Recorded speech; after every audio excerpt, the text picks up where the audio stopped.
I had always thought our marriage was solid, unshakable. But as I stood in the doorway, watching my wife carelessly toss her clothes into her suitcase, barely sparing me a glance, I realized just how wrong I had been. She muttered something about needing this trip, her tone indifferent, as if my presence in the room was nothing more than an inconvenience. I leaned against the doorframe, arms crossed, silently observing as she moved with an air of detachment, like she had already checked out of our marriage. Then came the smirk, a slow, deliberate, condescending curl of her lips. I am taking this trip with the girls, and I will have sex with a real man, just to check how it feels, she said, her voice dripping with contempt. She turned and gave out a smirk. I guess she was looking for a reaction. I didn't flinch, didn't react, just nodded like she hadn't just driven the final nail into the coffin of whatever was left between us. She thought that little jab would hurt me, that it would break me. It didn't. If anything, it confirmed what I'd already known. She was gone. Maybe not physically, not yet.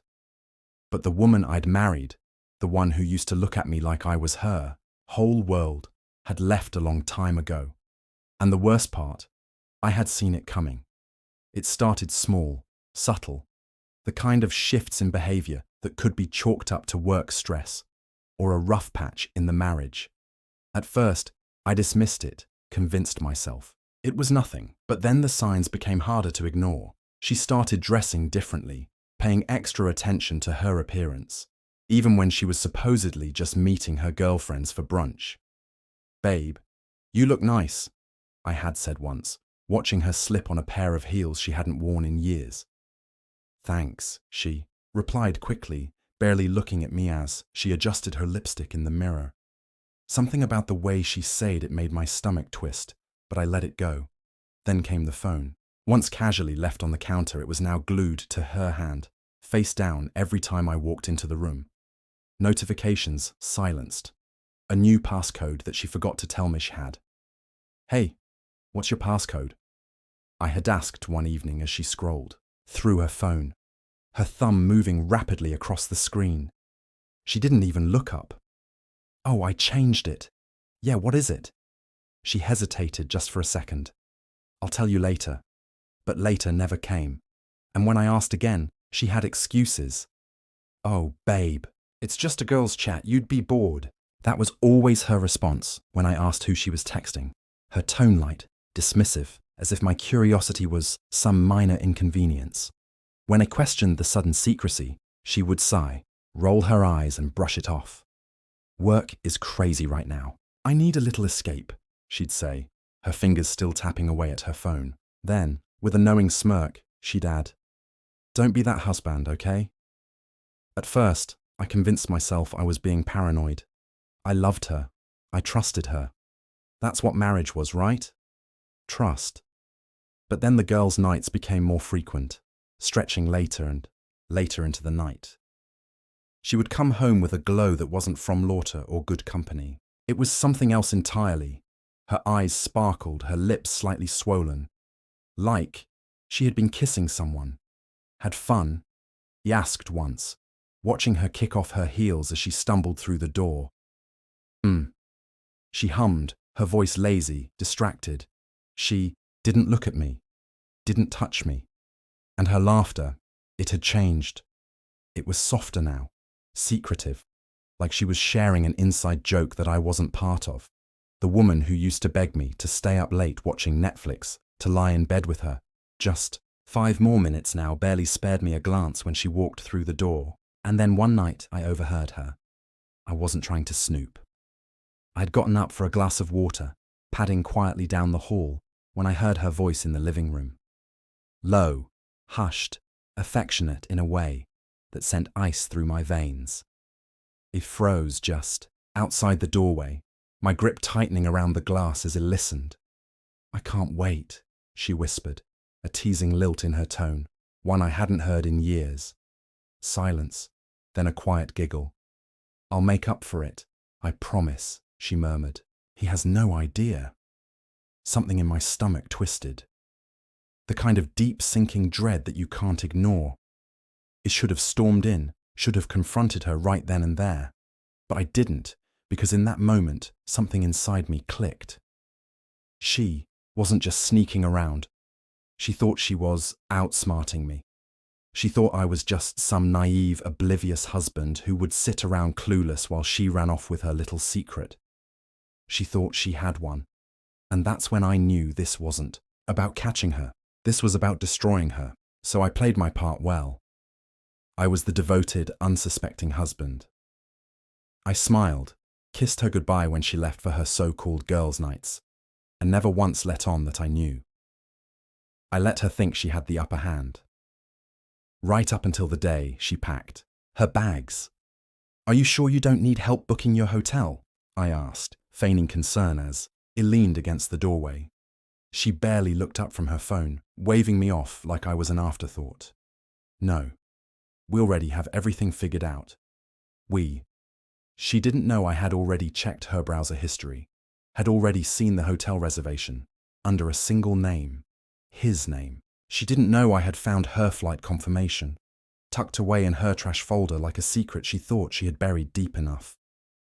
There was no girls' trip. There was only him. I watched her zip up her suitcase, adjusting the straps like she was heading off for some carefree getaway. And then she turned and there it was, the smirk. "I will have sex with a real man, just to check how it feels." That was it. That was the moment she revealed exactly what she thought of me. That she believed she had already won. That I was just some sad little man who would sit around, devastated and broken, waiting for her to come home, tail between my legs, begging for her attention. I nodded. Okay. That was it. No fight, no accusations. Just a K. And that's what threw her off. She blinked, like she had expected something, an argument, maybe a desperate plea. But I gave her nothing. I'll text you when I land," she said hesitantly. "Sure." She lingered for a second longer, waiting for me to say something, to do something. But I just stood there, watching her like she was a stranger, because that's exactly what she had become.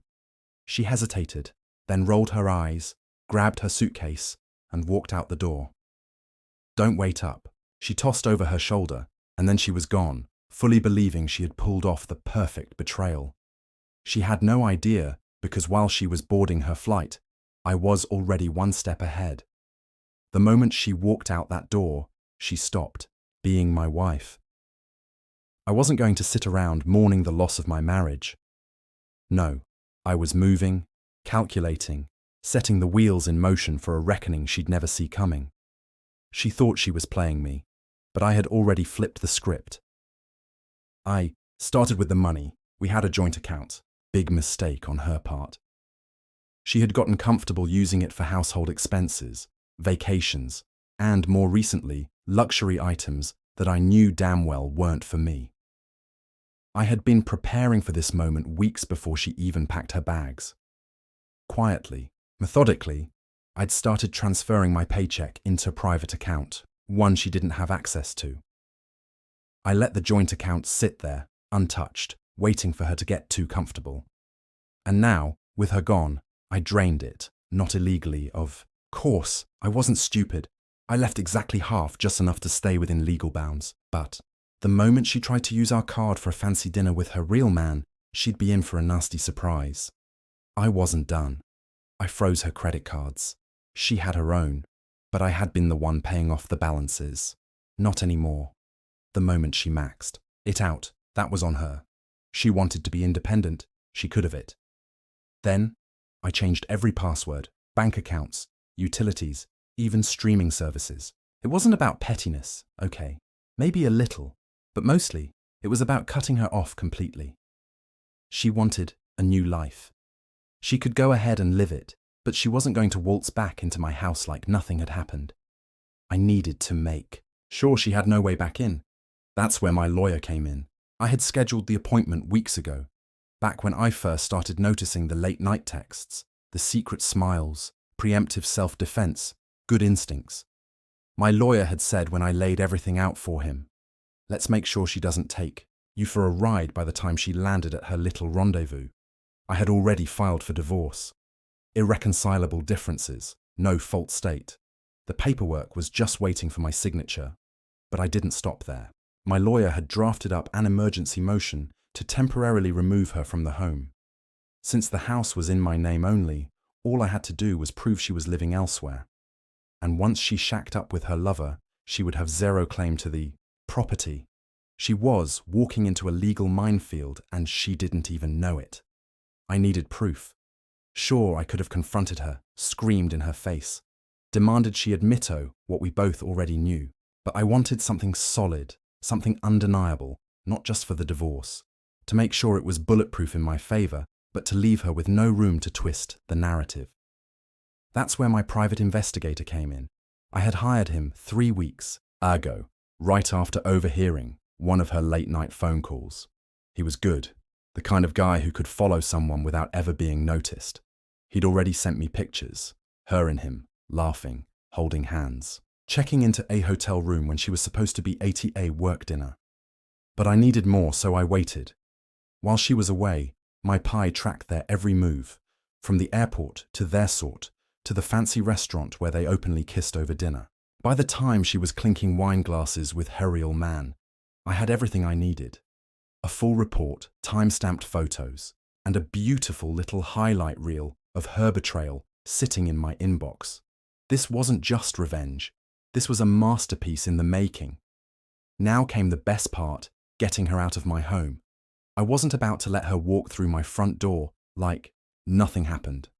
While she was sipping cocktails with her boy toy, I packed up every single one of her belongings. Clothes, shoes, makeup, even those stupid little throw pillows she insisted on buying. All of it boxed up and sent to a storage unit. Then he changed the locks. By the time she came back, she would be locked out, both physically and financially. No house, no money, no backup plan. She wanted a real man. Let's see how well he takes care of her when she has nothing left.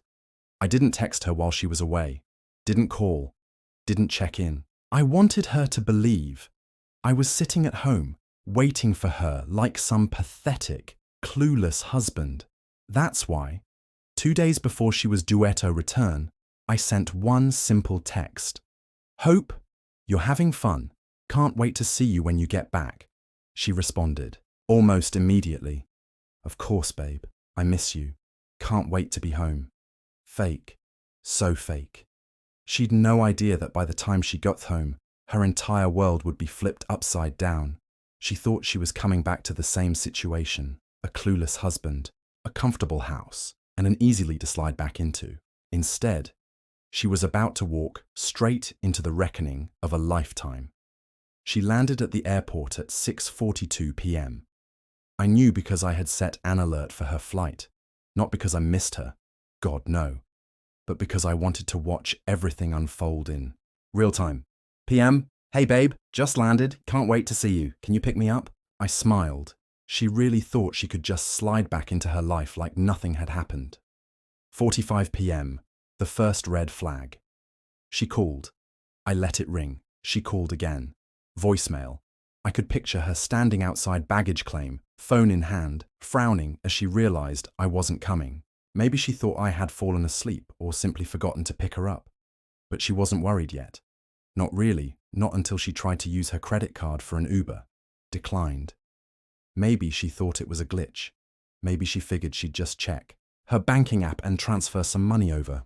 That's when she saw it.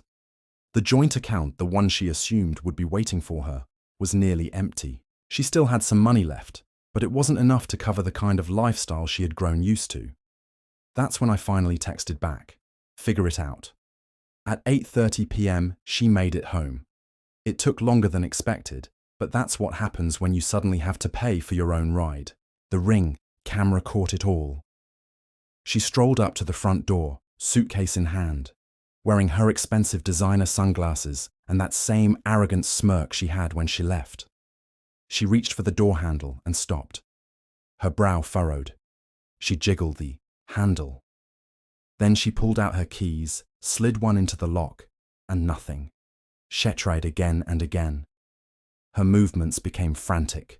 She knocked, then pounded. Then finally, she started calling me again and again and again. I let it go to voicemail. Then I sent her another text. You don't live here anymore. At 9 p.m., reality hit. The first voicemail was pure anger. What the hell, Sam? Why is my key not working? Are you playing some kind of game? Let me in. Then came the second, laced with irritation, but still holding on to that false sense of control. Sam, seriously, stop being a child. I just got home. Let me in so we can talk. By the third, panic had crept into her voice. I don't understand what's going on. Why won't you answer me? Oh, she was starting to get it now, but I wasn't done yet. She knocked again, softer this time, hesitant. I could feel the fear creeping in. That's when I decided to really let her have it. I unlocked my phone, pulled up my prepared message, and hit send. 15 p.m. She finally realized it was over. Her phone chimed. I watched her pull it out, her fingers trembling as she read the message. Hope, you had a great trip. While you were gone, I filed for divorce. Your belongings are in storage. The unit is paid for 3 months. After that, it's on you. I've closed our joint accounts, changed all passwords, and removed your access to the house. My lawyer will be in touch. Don't contact me again unless it's through legal channels. The color drained from her face. She reread the message once, twice, 3 times, as if she could somehow will the words to change. And then she crumbled. Right there on my front porch, she sank to the ground, shaking. Her perfectly manicured nails dug into her scalp as the full weight of her choices crashed down on her. Shetrid calling, blocked. She tried texting, undelivered. She had no home, no money, no support system. And the real man she had thrown me away for, he wasn't answering. Probably already moved on to his next conquest, leaving her to rot in the mess she made herself. For the first time, she had nowhere to run at 10 p.m. I delivered the final blow. I let her sit there for an hour, let her marinate in the reality of her choices. Then finally, I stepped outside. She looked up at me, eyes red, mascara streaking down her face, the confident, smirking woman who'd walked out of my life 2 weeks ago. Gone. She was broken, and it was her own fault. Oh, please, she whispered, her voice hoarse. I made a mistake. I tilted my head, watching her. You needed a real man, remember? She flinched like I had slapped her. I didn't mean it. She gasped. I was. I don't know what I was thinking. It didn't mean anything. Please, I just need to come inside and we can talk. I shook my head. There's nothing to talk about. Her face crumpled. But where am I supposed to go? I shrugged. Figure it out. And with that, he turned around and shut the door in her face. She wasn't used to consequences. For as long as I had known her, she had been the kind of person who always had a safety net. If something went wrong, someone would swoop in to fix it. Her parents, her friends, and for the past 7 years, me. But now there was no one left. She had burned every bridge, and she was about to find out just how cold the real world could be when there was no one left to clean up her mess. The next morning, I checked the security footage. As soon as I woke up, she was still outside. She had slept on the porch, curled up in the corner like a lost puppy. At some point, she had pulled out her phone, frantically trying to call people, but no one came for her. 0 a.m. She was banging on the door again. Sam, please, just talk to me. I let her knock, let her scream, cry, and beg. I wanted her to feel it, the cold realization that I wasn't going to be her backup plan. She finally said the words I knew were coming. I made a mistake. I opened the door just enough to lean against the frame, arms crossed. A mistake, I repeated. You mean leaving me for another man or mocking me on your way out? Her face crumpled. It wasn't like that. Oh, is where. I pulled out my phone and swiped to the pictures, the ones my private investigator had sent me. Her sitting in a restaurant, laughing across the table from a man I had never met. Her wrapped around him in a hotel lobby, his hand dangerously low on her back. Her kissing him. I flipped the phone around and watched the color drain from her face. It wasn't like that. I said, my voice deftly calm. She opened her mouth, then closed it. I didn't think you'd react like this. I laughed. Oh, that makes it better. I was stupid, she whispered, tears spilling down her face. I thought. I don't know what. I thought. I got caught up in something, and I didn't realize what I had until it was gone. I shrugged. Not my problem. I started to close the door. Wait, she shrieked, grabbing at the frame. I have nowhere to go. I met her eyes, and for the first time I saw a real fear in them. Figure it out, I said, ripping her own words right out of her mouth. Then I slammed the door in her face. By noon, I had blocked her on everything. She must have realized she wasn't getting through to me, because that's when the calls started coming from other people. First, her best friend Sam. Come on, just talk to her, she pleaded. She's a mess. She should have thought about that before she walked out on our marriage, I said flatly. She knows she screwed up. Just let her explain. I hung up. Then her mum called.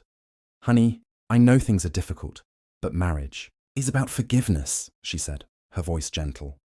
Like she thought she could soothe me into submission. I hung up again. By 5 p.m. I got the final desperate text from her. I don't deserve this. I thought you loved me. I responded. I thought you were faithful. Guess we were both wrong. Blocked. Let her sink. The real man she left me for, gone. I found out later, through mutual acquaintances, that he had ghosted her completely once she tried to go back to him. Turns out she wasn't his only side piece. He had 2 other women on rotation, and when she started spiraling, he dropped her like a bad habit. She tried staying with her friends, but even they had limits. No one wanted to deal with a sobbing, broke, newly divorced woman who had no way to pay rent. Her parents, they weren't as sympathetic as she thought. Apparently her dad had warned her not to screw up a marriage. When she tried to move back home, he gave her 1 week to get a job and find her own place. By the end of the month, she was couch hopping, jobless, and burning through the last of her savings. And me, I was thriving. A few weeks later, I got one last email from her. It was long, a full page of apologies, regrets, and empty promises. She told me she had been so stupid that she had been looking for excitement and validation in all the wrong places, that she had ruined the best thing that ever happened to her. Then came the last sentence. If there's any part of you that still loves me, please let's try again. I stared at the email for a full minute. Then I typed one single sentence in response. I don't love you anymore. She'd spent weeks scrambling, couch hopping, trying to find a job, clinging to whatever dignity she had left. But there was one undeniable truth she couldn't escape. She had ruined her own life. And the best part, I didn't even have to do anything. The social fallout hit her hard. At first, she thought she could spin the story, paint me as the villain. She told people I had overreacted, that I had been cruel, that she had been confused and just needed space, but never actually meant to leave me. No one bought it, because I had receipts. I never aired them publicly, never went out of my way to talk her. But people talk, and somehow everyone knew, even her. Friends turned on her. The same people she had laughed with behind my back suddenly wanted nothing to do with her. Some were disgusted by her actions, while others were just tired of dealing with her constant pity party. Her job search, a disaster. Turns out, when you spend years being comfortable in a cushy lifestyle, jumping back into the workforce isn't easy. She had no savings, no fallback plan, and no real skills to land a decent paying job. She had burned bridges in every direction. Now, she had nowhere to go. Then one day, out of the blue, I got a call from an unknown number. I don't normally answer those, but something in me just knew. I picked up. I didn't say a word. Sam, it's me. Her voice was not of the arrogant, confident woman who had once smirked while packing her bags. No, this was a broken woman. I said nothing, just waited. I just wanted to talk, she murmured. Still, I didn't respond. Ashiki sigh. I miss you. There it was, the pathetic attempt to claw her way back into my life. I could have hung up, could have laughed in her face, but I wanted to hear just how low she had sunk, so I let her keep talking. I was stupid, she whispered. I thought I needed something more, but I didn't realize what I already had. You were good to me, you loved me, and I threw it all away for nothing. Damn right she did. I know I hurt you, she continued, her voice breaking. But I've changed, Sam. I've learned from my mistakes. I just want to see you. Can we talk? Maybe go to dinner? Dinner. I almost laughed. The same woman who had kissed another man behind my back, who'd mocked me on her way out, was now desperate, just to sit across from Megan. She didn't miss me. She missed the life she had before, the security, the comfort. But that life was gone, and I was about to make sure she knew it. I took a deep breath, then finally spoke. You needed a real man, remember? Silence. Sam. Please, she pleaded. I didn't mean that. I was being an idiot. Yeah, I said flatly. You were. She swallowed hard. I'm sorry. I let that hang in there for a long moment, let her sit in the weight of her own words. Then, finally, I crushed the last of her hope. I'm seeing someone. The silence that followed was deafening. Oh, she finally whispered. You are. Yeah, I said casually. And she's amazing, loyal, kind, actually respects me. It's nice, really, being with someone who doesn't treat me like a backup plan. A choked sound came from the other end of the line. She was crying now. I just wanted to fix things, she mumbled. You can't fix something that doesn't exist anymore. I didn't wait for her to respond. I hung up, blocked her number, and never looked back. I wish I could say I thought about her after that, but honestly, I didn't. I moved on, focused on my life, my happiness. Eventually, I did meet someone new, and she was everything my ex-wife wasn't. Kind, loving, and above all, faithful. Meanwhile, my ex, she kept sinking. Months later, I heard through the grapevine that she was still struggling, still bouncing between couches, still trying to hold on to the last shreds of her old life. And the best part, her real man had moved on to another married woman. Karma is a beautiful thing. Dear listeners, please share your thoughts in the comments section below. And don't forget to like, share, and subscribe.